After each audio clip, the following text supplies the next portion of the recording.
有冇搞錯？最後一場都要坑鑊我？Jose Aldo 最後一場比賽嘅爭議性判定可以點樣解讀呢？大家好，歡迎嚟到熱鬥技研社嘅熱鬥快訊，我係 Anthony。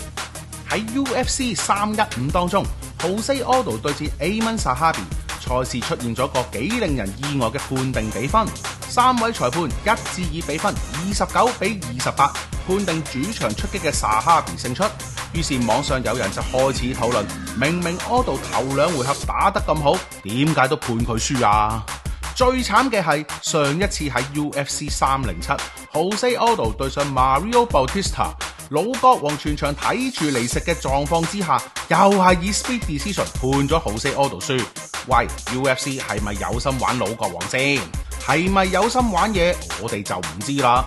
不過我哋今次用另一個角度，以 MMA 賽事嘅計分準則，嘗試解讀下 Jose Aldo 最後一場比賽點解俾人判咗落敗呢？同拳擊一樣 ，MMA 嘅比賽入邊係行一個叫做 10-point system 嘅比分制度㗎。每一回合獨立計算，三位擂台外嘅裁判必須判該回合嘅優勝方獲得10分，失利方咧就判9分或者以下嘅。不過大部分時間失利方都係會獲判9分嘅。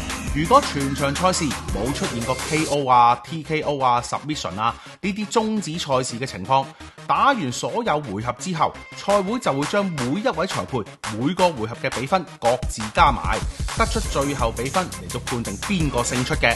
問題嚟啦，點樣先為之優勝方呢？根據2019年 Unified Rules of Mixed Martial Arts 修例之後，比分準則就係咁嘅。第一考慮條件係有效嘅打擊同埋擒抱 （Effective Striking and Grappling）。第二考慮條件係有效進取性 （Effective Aggressiveness）。第三考慮條件係擂台嘅控制 （Cage or Ring Control）。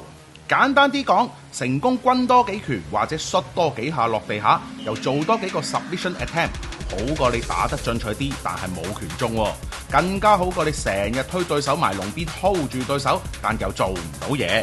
另一樣嘢要講嘅就係犯規啦。雖然 MMA 講求 as real as it can， 但作為運動比賽都唔係話乜都俾你做㗎。Unified Rules 就列明咗27種犯規動作或者行為。後隨插眼、叉鼻、挖喉嚨就當然唔得啦，攻擊下陰都係犯規動作之一。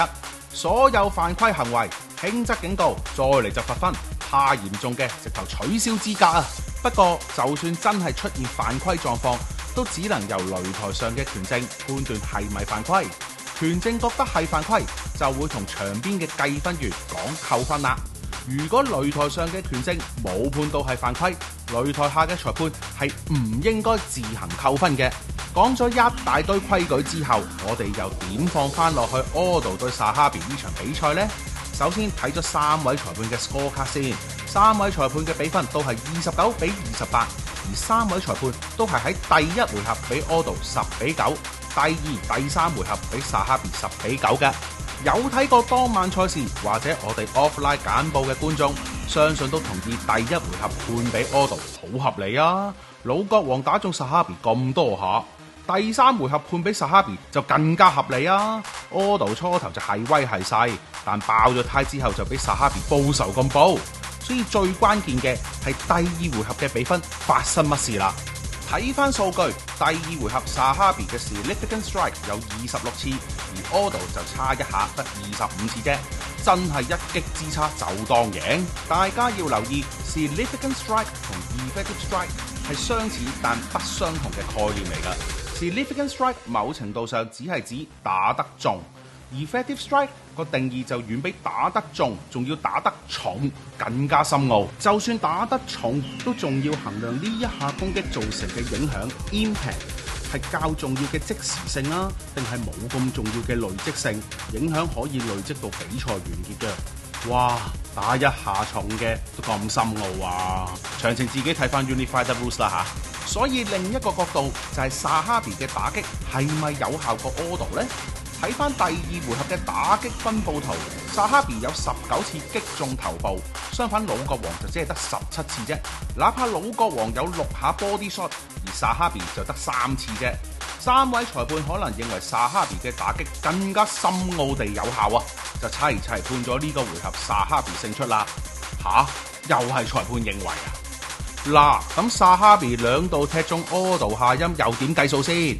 冇錯，薩哈比的確兩度打中柯度嘅下音，但擂台上嘅拳證當刻判斷薩哈比係無心之失，冇構成到犯規，亦都冇示意計分員要記錄在案扣分。結果呢個回合3位裁判就繼續判咗薩哈比10-9勝出啦。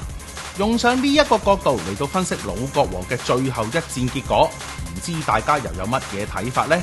歡迎大家喺留言區度討論下。當然中意呢條片記得幫我哋 like、comment、share， 仲有 subscribe 我哋葉鬥技研社嘅 YouTube channel，click 埋隔離個鐘仔，咁我哋有新片就可以立即通知到你啦。有你哋嘅支持，我哋先有動力繼續做落去。密切留意葉鬥技研社，我哋下次見。